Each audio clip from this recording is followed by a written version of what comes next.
Francis Bacon a dit « Je voudrais vivre pour étudier, non pas étudier pour vivre ». Ils viennent d'un continent qu'on évoque souvent sous le prisme de la misère, d'instabilité politique, des conflits ou des pandémies.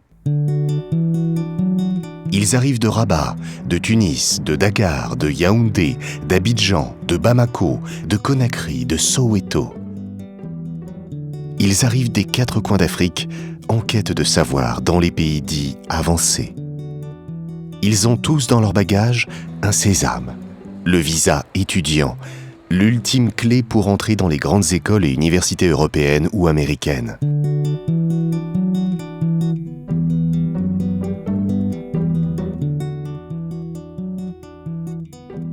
Les étudiants africains sont les plus mobiles du monde.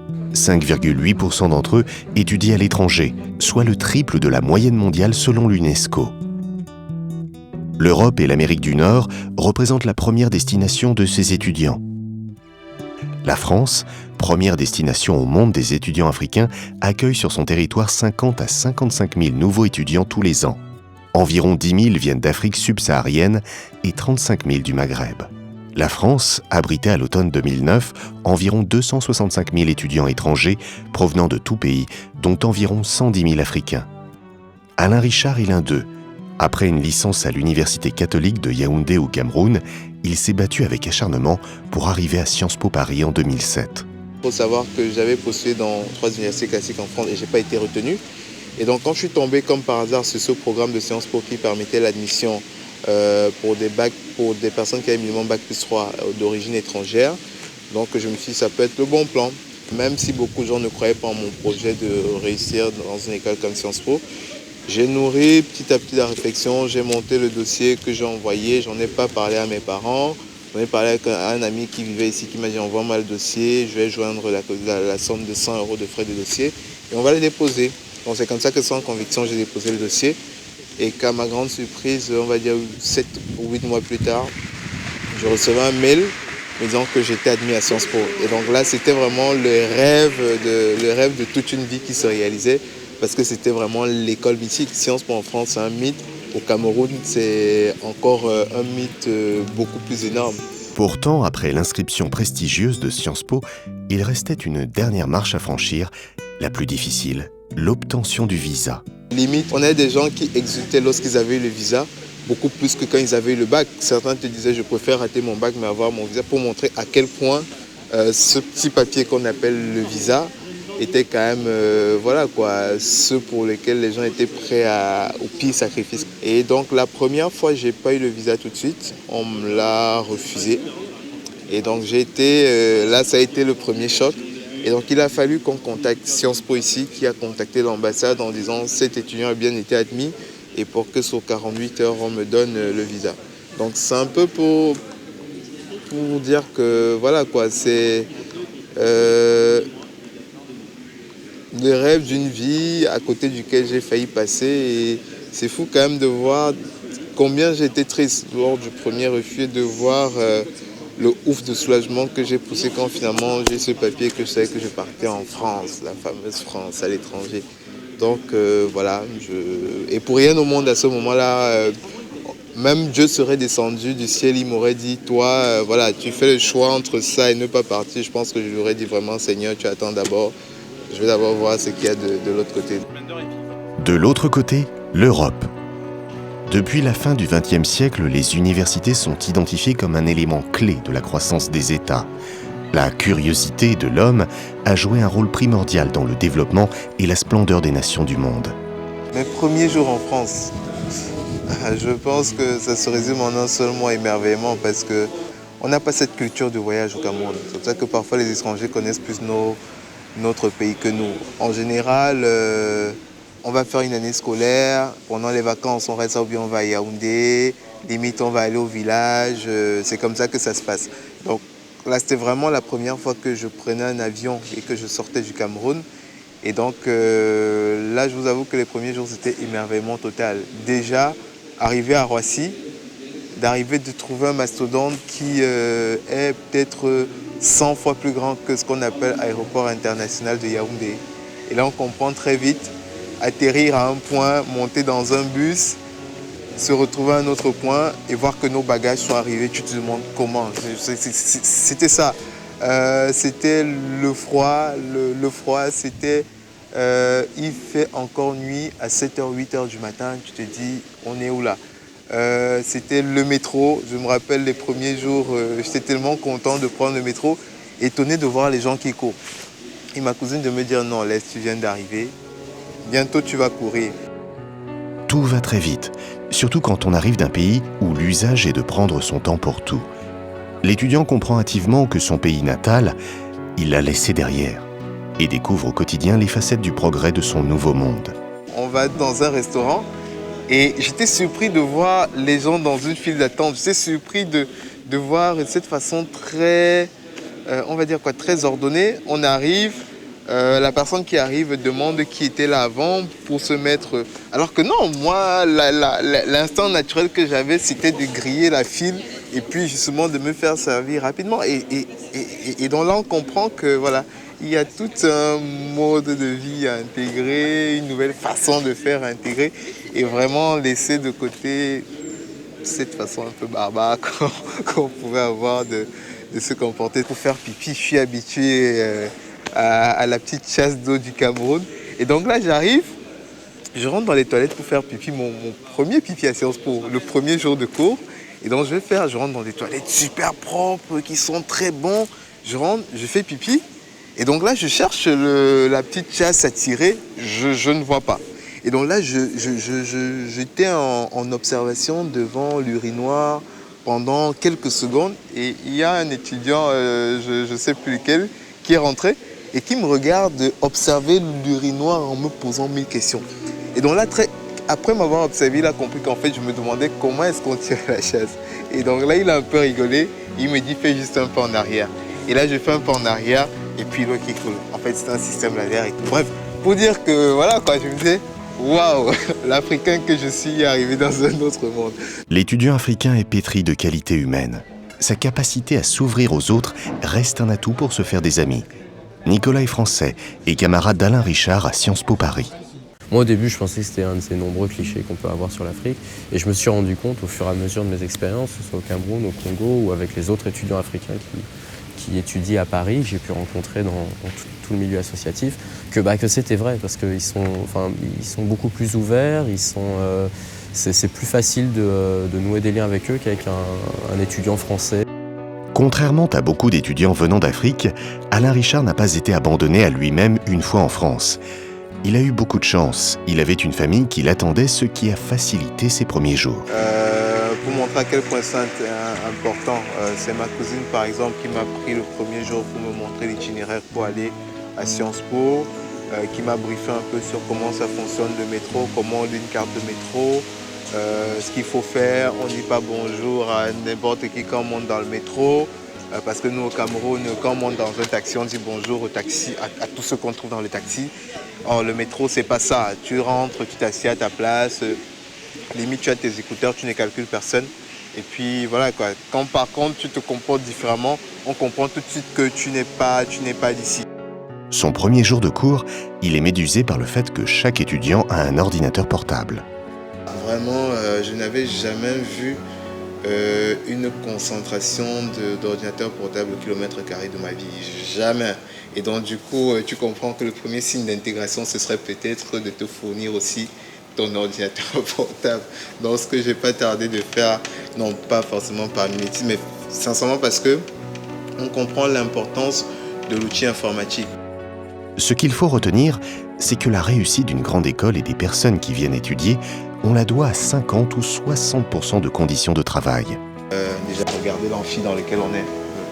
Je ne sais pas si à la présidence même de chez moi, il y a une amphi du type. Sincèrement, la qualité du bois, la qualité des infrastructures.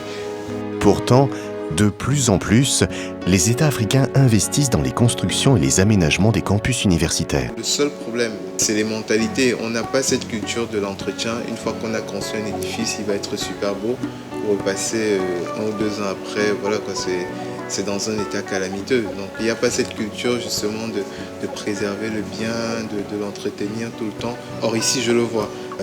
Sincèrement, lorsqu'on voit ça, on ne peut que espérer qu'un jour ça arrive chez nous. Vraiment, je nourris le rêve qu'un jour on ait autant de bibliothèques, on ait autant de salles informatiques, que lorsqu'on crée une nouvelle salle, qu'on construit une nouvelle salle informatique, que ça ne soit pas privatisé par le directeur qui limite va prendre des ordinateurs pour envoyer dans son village.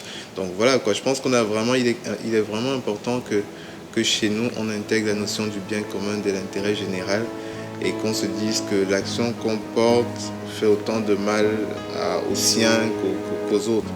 Donc voilà, pourquoi est-ce qu'il y a des bibliothèques gratuites ici?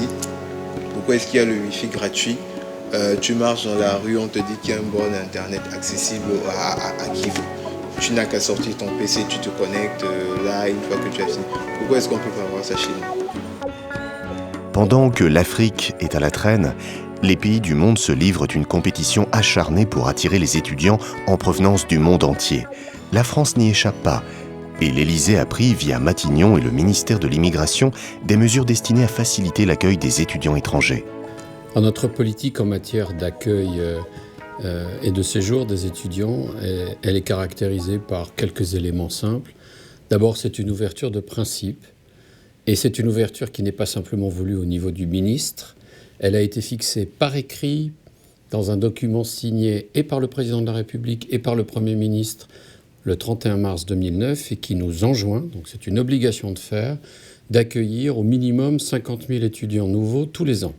Et donc c'est notre rôle à nous, ministère de l'Immigration, de faire en sorte que sur ce segment très particulier de ceux qui viennent chez nous, en étant ni porteur d'un passeport français ni porteur d'un passeport européen, on soit en mesure de participer à cette attractivité du dispositif.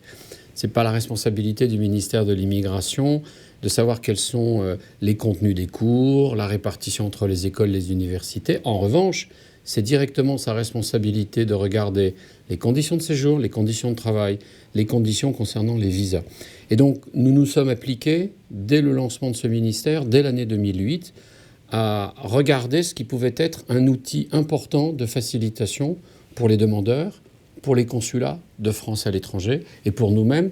Et on a choisi de se focaliser sur cet outil administratif qu'est le visa et d'essayer de simplifier les opérations en fusionnant un titre de séjour et un visa sur la première année. Ça n'a l'air de rien, mais ça nous permet de gagner énormément de temps. Ça nous permet de montrer qu'on a le souci d'aller vite dans la démarche, tout en organisant en parallèle les éléments du contrôle. On ne met pas en doute le fait qu'il y ait une grosse demande d'études en France en provenance d'Afrique. Il faut simplement s'assurer qu'il y a le véritable désir d'études. Mais là, de la même manière, si on vient d'Asie, si on vient d'Amérique centrale, si on vient du Moyen-Orient, de toutes les régions du monde.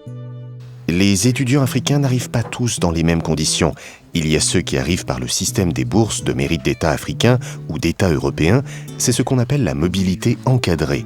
Puis, il y a les étudiants en mobilité individuelle qui, eux, ont décidé de venir par leurs propres moyens. Quand vous prenez l'étudiant classique africain ou d'Afrique du Nord, dont les parents ont décidé de faire un sacrifice pour lui permettre de faire des études supérieures en France, qui n'a pas de bourse, dont les parents ne peuvent pas envoyer suffisamment d'argent et qui va être confronté au racisme quotidien français. Trouver une chambre d'étudiant, trouver un petit job pas trop exploité pour compléter ses revenus. Dans la bonne compréhension des demandeurs, que les éléments du contrôle qui sont signifiés ne soient pas ressentis comme des éléments discriminants à leur égard, à cause de la couleur de leur peau, de leur religion, de leurs origines. Ça, c'est totalement contraire à la tradition et au droit français. Les règles qui sont établies ne visent pas à harceler. Elles ne visent pas à compliquer. Elles visent simplement dans un esprit de responsabilité à dire, à partir du moment où vous êtes sur le territoire, dans les conditions requises par la législation de l'égalité, même droit, même devoir que les autres. On ne sait jamais à l'avance si quelqu'un va être apte ou non à s'adapter à un milieu culturel étranger. Ça, c'est imprévisible. Il y a quand même des conditions matérielles de l'intégration qui comptent. Il vaut mieux avoir à peu près de quoi financer ces études, raisonnablement. Il ne s'agit pas d'avoir de quoi vivre comme princièrement, il s'agit d'avoir de quoi se loger, se nourrir, se soigner, ne pas tomber malade, parce que dans ces conditions-là, il n'y a pas de réussite. Le premier conseil, c'est de se renseigner sur les conditions exactes dans lesquelles elle ou il va vivre dans son université, dans son école, dans sa ville. Il faut quand même qu'il ait bien conscience que, étant donné l'état de dégradation des systèmes scolaires primaires et secondaires dans les pays les plus pauvres du monde, ceux dont il vient, il va avoir des difficultés en langue française, à l'oral, mais encore plus à l'écrit. Et que ça, c'est une première source de très grandes difficultés. Il faut surtout, quand on a la possibilité de le faire, et il y a des autorités dans les consulats et dans les autorités de l'éducation nationale qui le permettent, demander conseil à des anciennes et à des anciens qui sont déjà passés par là. Il s'agit d'un allié pour ceux qui errent dans les campus sans repère, pour ceux qui ne savent pas comment orienter leur cursus, chercher un boulot ou une chambre universitaire. Nous nous reconfortons les uns aux autres pour leur donner en tout cas nos conseils, parfois en tant que grand frère, parce que ça fait quand même 6 ans que je suis dans cette université, donc on connaît plus ou moins les rouages. En tout cas, on leur donne des conseils utiles, qu'est-ce qu'il faut faire, qu'est-ce qu'il faut éviter.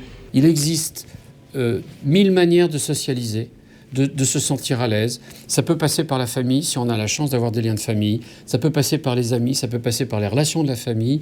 Mais ça passe aussi par les clubs de sport. Ça passe aussi par les associations diverses qui peuvent conseiller, qui peuvent aider.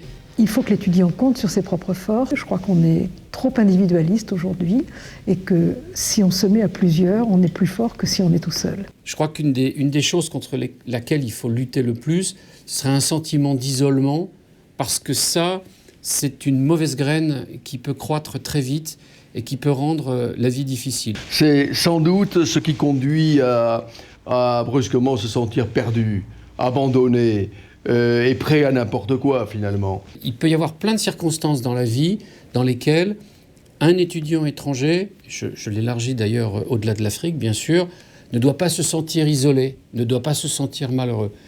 Mais sur le total, je ne pense pas qu'on soit malheureux dans la société française, ni dans les sociétés urbaines de la France, puisqu'on est de plus en plus dans des villes et on étudie de plus en plus dans des villes. Il y a 1000 manières de s'insérer, de se sentir à l'aise. Ça suppose qu'on doive aller vers les autres, mais n'hésitez pas à le faire, parce qu'il y a des éléments qui sont là pour vous aider. Les associations d'étudiants africains jouent un rôle important dans la vie sociale des étudiants. En 2006, c'est grâce à une association d'étudiants africains de l'université de Kaiserslautern en Allemagne qu'a pu être rapatrié le corps d'un étudiant décédé. L'association estudiantine s'est mobilisée pour organiser le rapatriement du corps et assister la famille lors du décès. On a décidé de se rencontrer dans le cas très sérieux de notre frère, et petit frère d'ailleurs. Lui il était arrivé, ça faisait que 5 mois. Et vendredi dernier, donc, on était en train de jouer tranquillement au football. On avait déjà presque fini notre heure. Et l'incident s'est produit. Il s'est couché normalement, comme s'il n'y avait rien. Et en fait, c'était la dernière fois qu'il se couchait par sa volonté. Bon, là, on avait espoir que l'université nous aiderait financièrement. Et hier, on a malheureusement appris qu'ils ne peuvent pas nous aider parce qu'ils aident seulement dans le cas des accidents. Et en fait, pour soigner ceux qui ont été accidentés, là, ce n'est pas un accidenté, c'est un décédé, ils ne peuvent rien faire. Alors nous, ce soir, on s'est encore réunis pour décider de comment est-ce qu'on va maintenant réagir. Parce que déjà, on avait fait des dons, chacun avait donné à son niveau, mais là, peut-être il faudra qu'on ajoute, ou alors qu'on fasse des tours dans la rue pour voir les Blancs, les Allemands et tous nos amis pour essayer de voir comment on va faire. Et ce n'est pas tout. Les associations œuvrent également pour les démarches administratives, renouvellement de titres de séjour, assistent les étudiants qui sont menacés d'expulsion. Vivre en Allemagne n'est pas facile pour un étudiant francophone qui vient juste d'arriver. La barrière de la langue ne facilite pas l'intégration les premiers mois. Markus Hamberger est chef du département des étudiants étrangers de l'université de Kaiserslautern en Allemagne. Also, als Tipps für alle, die aus Afrika nach Kaiserslautern oder nach Deutschland kommen wollen, um hier zu studieren. Zunächst mal ist es natürlich ganz, ganz wichtig, dass die Sprache funktioniert. Also, dass man die Sprache so gut wie möglich schon zu Hause lernt, damit man hier sofort Kontakt knüpfen kann, sofort mit den Leuten sprechen kann, praktizieren kann. Man kann versuchen, Kontakte zu finden, über Chaträume Kontakte zu finden, zu Deutschen, zu Leuten, die an der Uni studieren, jetzt schon studieren, vielleicht auch aus dem Heimatland und die dann berichten können, was gut ist, was schlecht. Le changement d'un pays à un autre de certains jeunes étudiants qui viennent juste d'obtenir leur baccalauréat est parfois très brutal. Certains ne sont pas prêts à quitter la dépendance des parents, d'autres à vivre seuls. Et les conséquences sont souvent irréparables, car certains jeunes sombrent malheureusement dans la dépression. Ceux qui ont la possibilité d'être reçus dans de très bonnes écoles, dans les capitales africaines, que ce soit à Abidjan, à Yaoundé ou à Dakar, il y a d'autres écoles qui peuvent leur donner la possibilité de réussir. Plutôt que d'essayer de venir en première année, tout de suite, comme ça, dès que tu as le bac, essaie au contraire de faire un premier cycle chez toi, dans ton pays, pour déjà rentrer dans l'apprentissage de ce qu'est la vie des étudiants.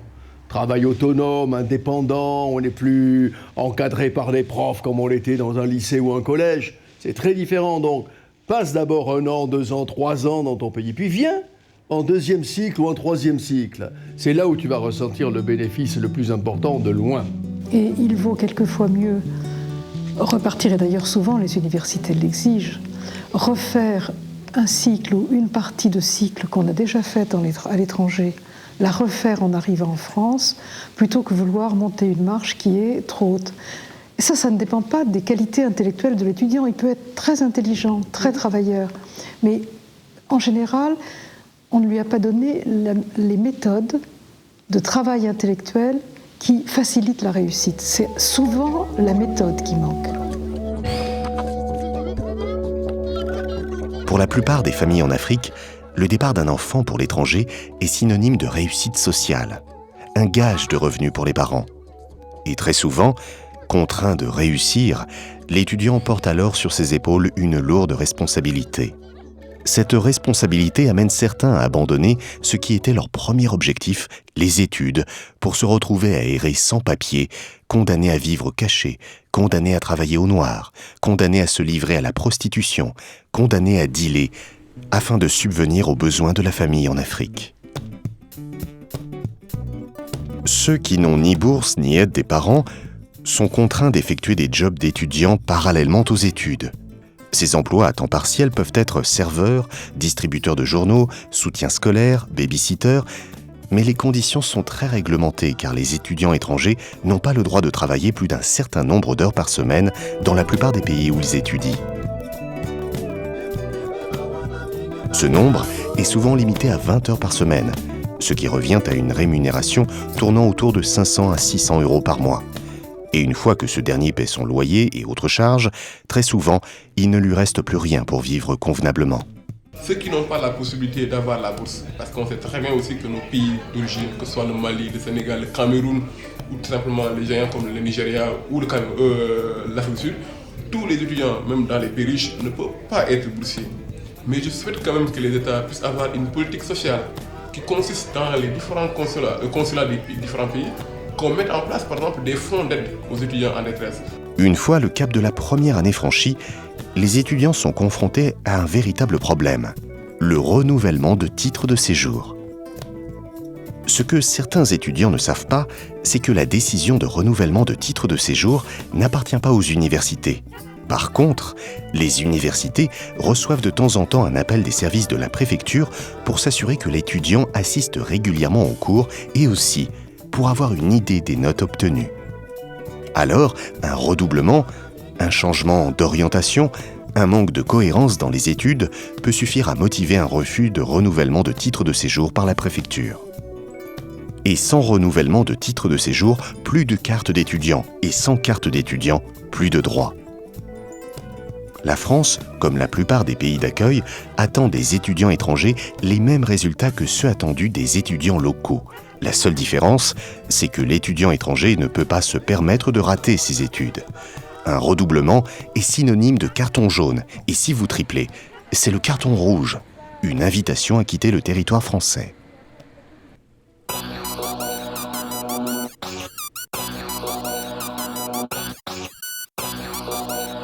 Chicago. Terre d'immigration par excellence, ville de tous les rêves où l'American Dream exerce toujours autant de fascination.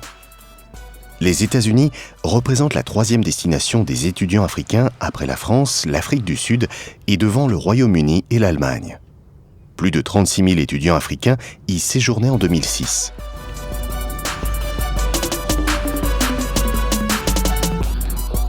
Harper College, dans l'État d'Illinois. Alex Ngassam y est depuis 3 ans et poursuit les études de chimie.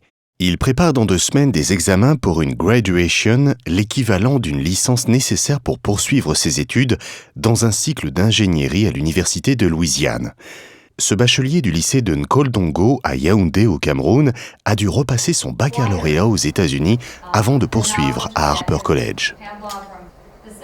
Qu'est-ce qui m'a fait arriver à Harper? C'est d'abord la réputation que le collège a. Bien sûr que l'école est chère, mais l'école a une très bonne réputation. Bon, avec des bonnes notes et la bonne moyenne que j'ai eue, je peux entrer pratiquement dans toutes les grandes universités des États-Unis. Au pays de la démesure, tout est cher. L'inscription dans une université n'est pas à la portée de tous. Pour trouver une place, il faut compter des milliers de dollars. Pour ceux qui n'ont pas de bourse ou d'aide, ils n'auront pas d'autre choix que le travail. Travailler pour financer les études. Il arrive très souvent que certains étudiants africains, comme beaucoup d'étudiants américains, travaillent 1 an, voire 2 ans pour financer une année universitaire. Le système universitaire des États-Unis est de nos jours considéré comme le meilleur au monde, à tel point qu'il sert souvent de référence. L'étude de l'Université de Shanghai de 2004 place 17 universités des États-Unis dans les 20 premières, Harvard figurant en première position. Comme beaucoup de ses camarades étudiants, Alex vit seul. Certes, il a une famille aux États-Unis, mais le désir de vivre seul, la volonté de se construire seul un avenir, l'a amené à Chicago, la 3e plus grande ville des États-Unis. Quand il a 2 minutes entre un cours et son job d'étudiant, il marche dans les rues de Chicago, admire les Willis Towers et passe souvent à Bronzeville, un quartier afro-américain pour respirer l'air, histoire de se sentir un peu en Afrique. Il a appris à rester humble, à ne pas envier ses camarades plus riches qui arrivent à l'université en Porsche, Hummer et autres belles voitures. Au pays des libertés, l'étudiant est libre de s'habiller comme il le souhaite pour aller en cours, libre d'arriver à l'université à pied, en transport ou en limousine. Le gouvernement américain est de plus en plus proactif en matière d'intégration des minorités. Nathalie Etoquet s'est laissée séduire par ce système depuis 2001. Ça fait 4 ans que je suis aux États-Unis. Auparavant, j'étais en France où j'ai passé près de 6 ans. 4 ans à Lille où j'ai obtenu ma maîtrise de lettres modernes et 2 ans dans la banlieue parisienne. Je suis allée à la fac de Cergy-Pontoise où j'ai obtenu mon DEA en littérature. Et avant cela, j'étais au Cameroun. Je me retrouve aux États-Unis tout simplement parce que j'ai réalisé après 5 années de vie en France que c'est de ce côté qu'il y avait le plus d'opportunités. On a la bibliothèque à Northwestern University Africana. C'est la section de la bibliothèque qui est spécialisée dans les études africaines. Et c'est la première ressource mondiale au niveau des études africaines. Donc il y a des universitaires qui viennent du monde entier pour faire de la recherche ici. Si les conditions d'encadrement des étudiants aux États-Unis sont fantastiques, tout n'y est pas pour autant facile.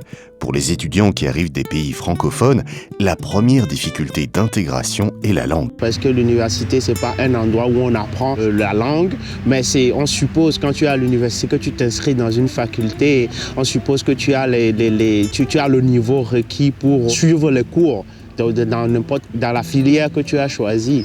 L'intégration prend beaucoup de temps, le temps de s'arrimer au système, le temps de maîtriser la langue, le temps de la comprendre, le temps même de s'adapter, de s'accommoder des coutumes, de la tradition ici. We speak very quickly, so the Africans that I've met are very polite. I would encourage them to tell Americans to slow down a little bit when they talk. Like in class, I tell you, if I talk too fast, tell me to slow down. Plus lentement, s'il vous plaît. Quand les étudiants noirs d'origine américaine croisent ceux d'origine africaine, ce n'est pas pour évoquer l'histoire, c'est pour partager le même désir de réussite tant la connaissance est nécessaire à la création.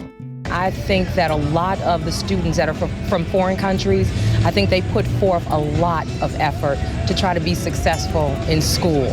I've been at Harper College for 3 years now, and I know I study hard.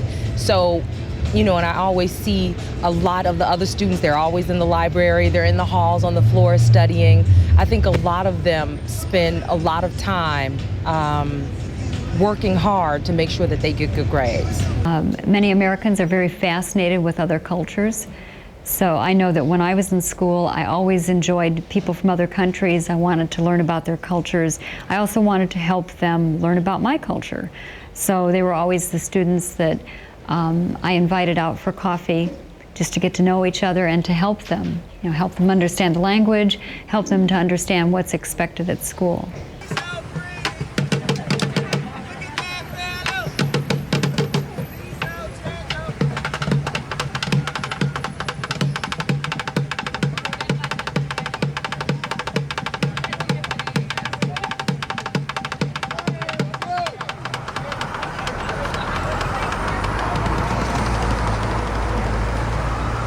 Chicago by Night.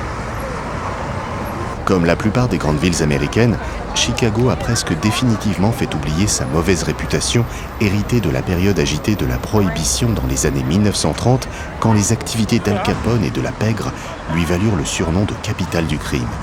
Le sentiment d'insécurité a baissé et il est tout à fait possible de se promener sans crainte dans la plupart des quartiers de Northside et Downtown.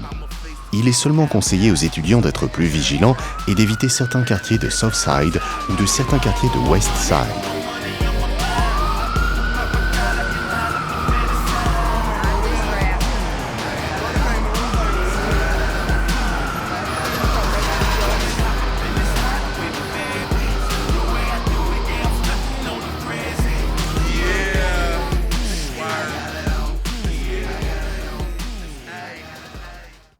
Il est 5 heures du matin. Comme souvent, Alex doit se lever très tôt pour aller travailler. Et comme toujours, le rituel commence par une douche et CNN pour les informations.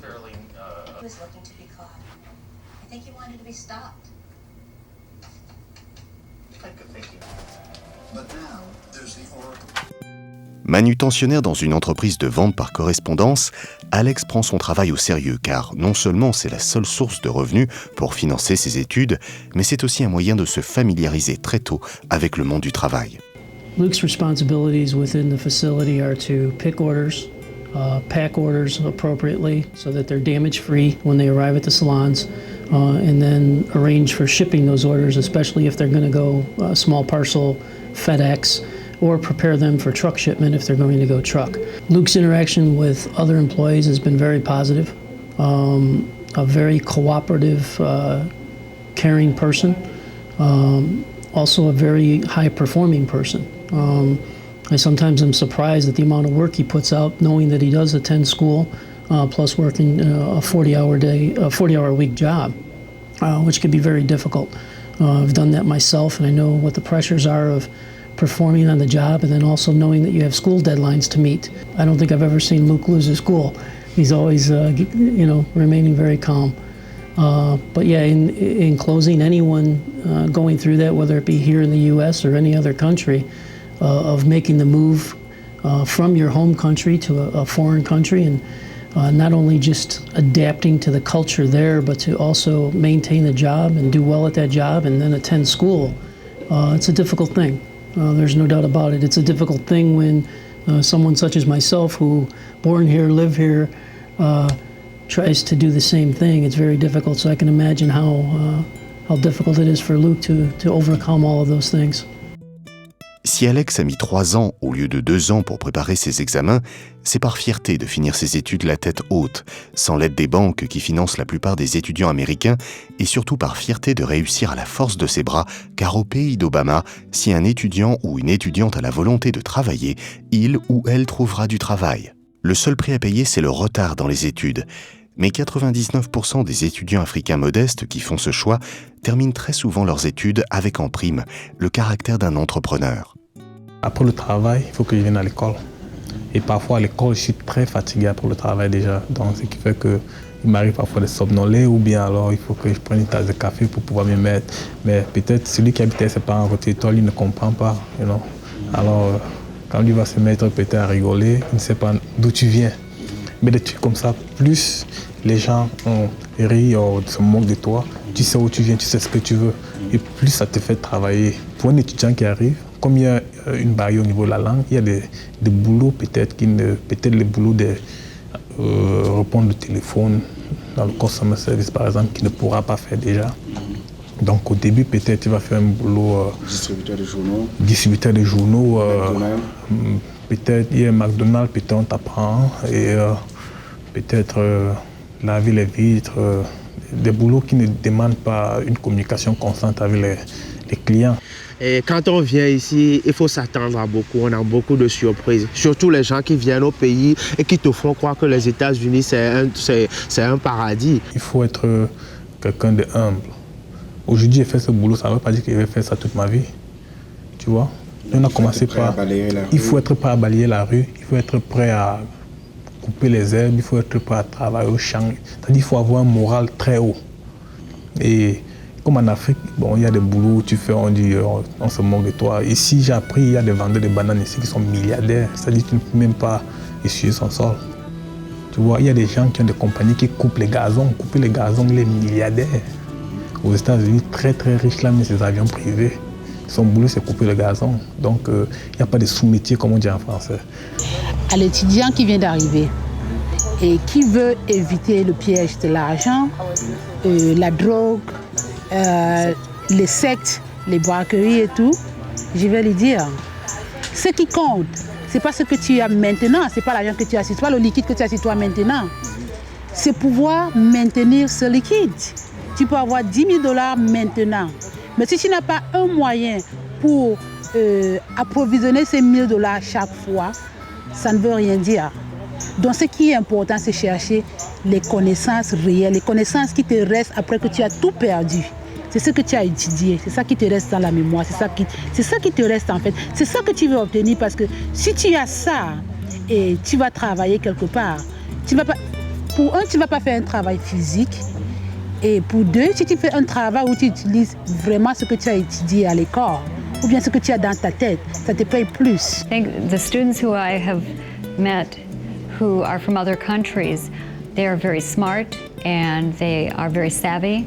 They come over, they're very proactive, they learn about the culture, they see how they fit in, they figure out who are safe people to get to know and to get their answers. Get answers to their questions. Also, they learn the different facilities that we have. Here at Harper College, we have the Center for Student Success that will help you develop the study skills that you need to succeed. So the school will help you, but then also private citizens will help you. Both, I would say, be open to the experience because you'll grow as a person, that you will learn something from each other. There's a line in the movie, As Good as It Gets, and it's the highest compliment I've ever heard. And Jack Nicholson says to Helen Hunt, you make me want to be a better person. And I think by meeting people who are different, it helps bring out the best in us. I think the most important thing that I would tell them is they should struggle for that visa only if they have a specific purpose. I would say, first of all, be prepared for homesickness. They may be anxious to leave the country and have a new experience, but they don't realize how much they will miss the things they're familiar with. So be prepared for that. Our own students here will encounter that when they go away to college.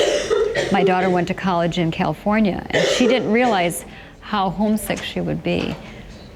So that would be one thing, just to be prepared. It's natural. It's a good thing that you miss the good things, and then also figure out who are safe people to trust, who is reliable. Everybody thinks that coming to the United States, if you come here, it's going to be easy. If you do not come here and work hard, you won't have anything. You have to come here and be willing to work hard, whether you're working a 40-hour job and being a full-time student like I am, because if I didn't work to take care of myself, who's going to take care of me? If I did not study to be a good student, I could not have gotten straight A's, for the years that I've been at Harbor College. So people think that, the United States is the land of the free and it's the land of milk and honey. It's only going to be milk and honey if you make it that way. Bien sûr, il y a toujours cette curiosité. Les gens ont toujours posé des questions. D'où êtes-vous? D'où venez-vous? Pourquoi les États-Unis? Et en plus, quand on est originaire d'un pays de langue franco-française, un pays francophone, on a toujours demandé mais qu'est-ce que vous faites ici?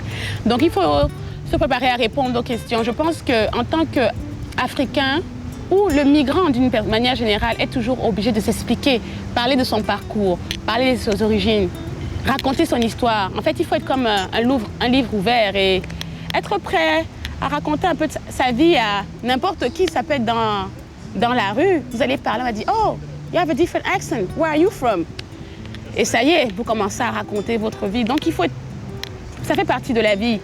Et au début, ça peut être fatigant, mais à un moment donné, on s'habitue. Comme en Europe, l'étudiant ne doit pas s'isoler. La meilleure façon de rompre la solitude, c'est d'aller à la rencontre des associations d'étudiants africains, des anciens étudiants ou d'anciennes étudiantes, d'organiser des barbecues avec des amis.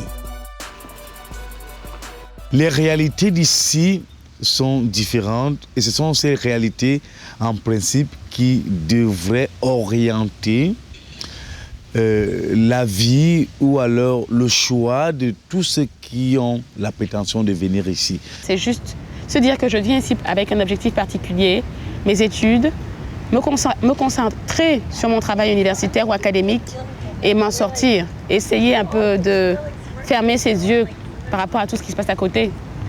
Qui cherche trouve. Si tu cherches où on fait la drogue, tu auras des amis qui font la drogue. Si tu cherches où on tue les gens, tu vas rester où on tue les gens. Ouais. Alors le problème c'est quoi? Il faut d'abord connaître avec qui être ami. Partout, dans tous les pays du monde, il y a des bons, il y a des mauvais, bien sûr. Bon, quand tu viens, c'est à toi de faire le choix. Parce que ça c'est un pays, ici c'est un pays de choix, on te dit, si tu vends la drogue, voilà ce qui va t'arriver. Donc tu n'es même plus surpris par les résultats. Mais je pense qu'avec l'éducation de base qu'on a eue en Afrique, pour moi, je n'arrive pas à concevoir qu'un élève africain qui a une éducation moyenne comme moi vienne et se retourne dans la rue en train de vendre la drogue ou d'être être braqueur. Amen. Si je veux être braqueur, pourquoi venir ici être braqueur? Combien de kilomètres? Au moins, c'est le nom de ta famille. Le nom de ta famille doit être... Ouais, parce que je sais les sacrifices que les parents font pour envoyer les enfants à l'extérieur. Alors, quand tu as ça dans la tête, comment tu vas aller commencer à vendre la drogue? Le conseil que je donne aux Africains, par exemple, qui veulent venir, ou bien ceux qui sont déjà ici, d'aller à l'école. Je sais ce que ça prend. On ne va pas finir comme les gens en Europe ou dans d'autres pays. Bien sûr qu'il y a les pressions en Afrique, où ton ami est marié, il a déjà les enfants, il a déjà conçu la maison à sa mère et tout. Non. Tu prends ton temps, pas à pas. Et là, tu vas réussir. Qui va doucement, va sûrement. L'Amérique, c'est un pays d'opportunité, mais on ne devient pas toujours tout ce qu'on veut tout de suite là. On ne devient pas toujours tout ce qu'on veut tout de suite. Il y a un temps d'adaptation, il y a un temps d'intégration et il y a un temps pour pouvoir apprécier toutes les multiples opportunités qui puissent s'offrir à soi. Mon objectif, c'est de rentrer en Afrique, peu importe le pays, et enseigner en Afrique. Parce que j'estime que si les Africains de la diaspora, les gens comme nous qui avons la chance de bénéficier de toutes les ressources qu'il y a dans le monde occidental, si nous ne rentrons pas en faire bénéficier les autres, pour en faire bénéficier les autres, ce sera une perte. Et personne ne développera l'Afrique à part les Africains. Donc c'est une honte, d'une manière générale, que l'on soit obligé de venir à l'étranger pour faire des études, parce que chez nous, ça ne marche pas vraiment le système universitaire. Mais ce serait une double honte, en fait, de se retrouver enfermé dans une bourgeoisie émolliente, que ce soit en France ou aux États-Unis, et se faire une place au soleil de manière individuelle, mais il faut également penser à la communauté. Aujourd'hui, les États-Unis offrent aux étudiants étrangers la possibilité de rester 1 an après les études pour trouver du travail. Ils ont mis en place l'OPT, Operational Practical Training, qui permet de changer de statut afin de faciliter l'insertion des étudiants étrangers sur le territoire américain. Alex est aujourd'hui ingénieur en pétrochimie et travaille pour Baker Hughes. Il a fait le choix de rester aux États-Unis pendant quelques années avant de rentrer en Afrique.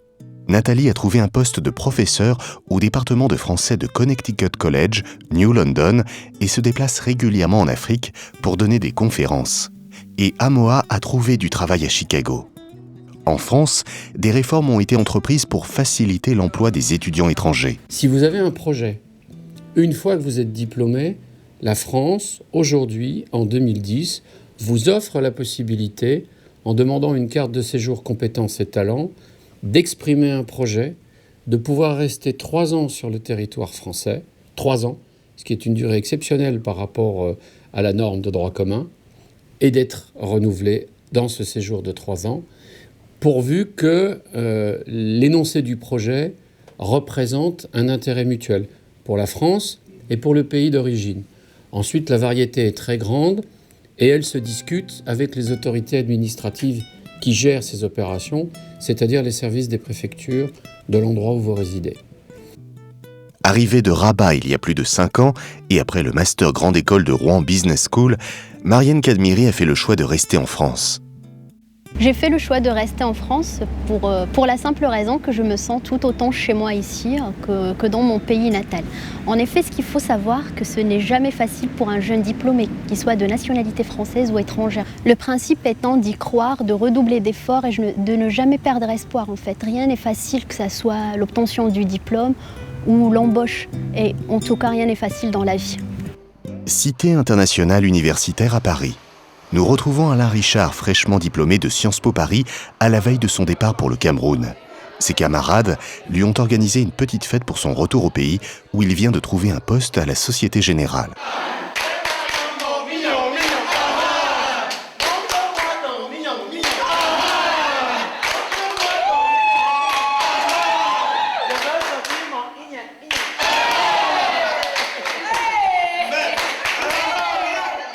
Il a fait le choix de rentrer en Afrique malgré les mesures alléchantes de la France. Même si beaucoup de gens ont eu du mal à comprendre la décision, parce que j'entends encore jusqu'à aujourd'hui comment tu peux rentrer sans tes papiers, à savoir la fameuse carte de 10 ans. Donc voilà quoi, et moi j'aime bien répondre à ça. Je suis venu chercher à concrétiser un projet professionnel.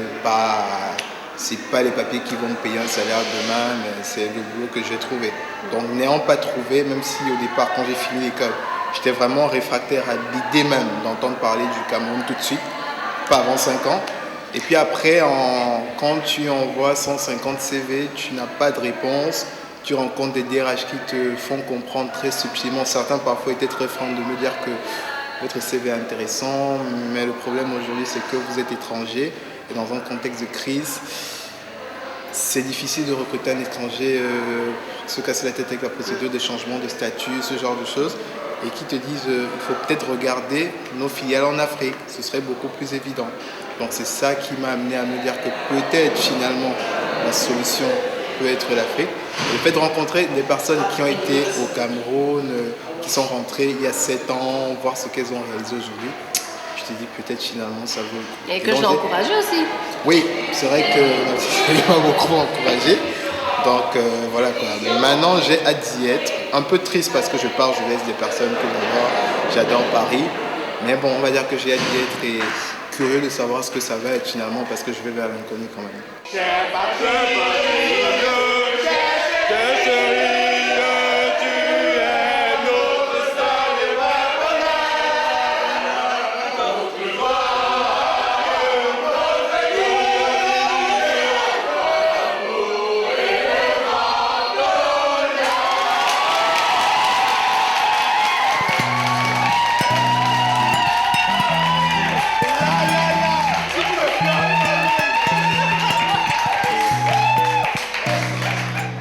Les statistiques sur le nombre d'étudiants africains qui restent en France après leurs études existent, mais elles ne sont pas publiées. Selon les estimations, un étudiant étranger sur 4 reste en France après ses études. En ce qui concerne les étudiants africains, cela donnerait un chiffre de 20 000 étudiants par an qui restent en France après leurs études.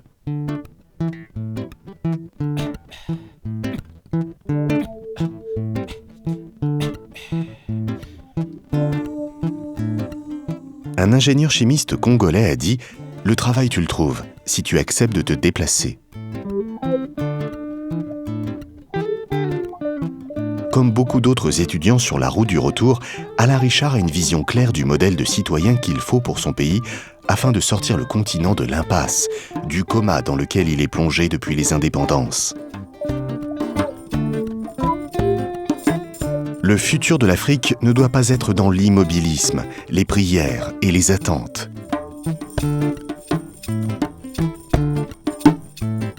Le futur de l'Afrique d'Alain Richard est dans la volonté et la détermination de tous à se lever pour bâtir un continent prospère avec responsabilité, audace et courage. La prospérité de l'Europe après les guerres et la Chine après Mao ne doit pas être utopique aujourd'hui en Afrique.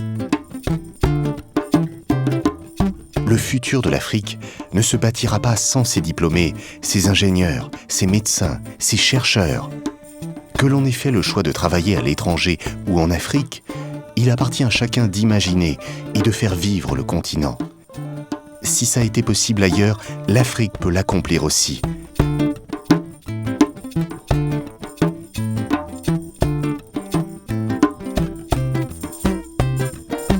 Jeunes diplômés africains, l'Afrique est entre vos mains.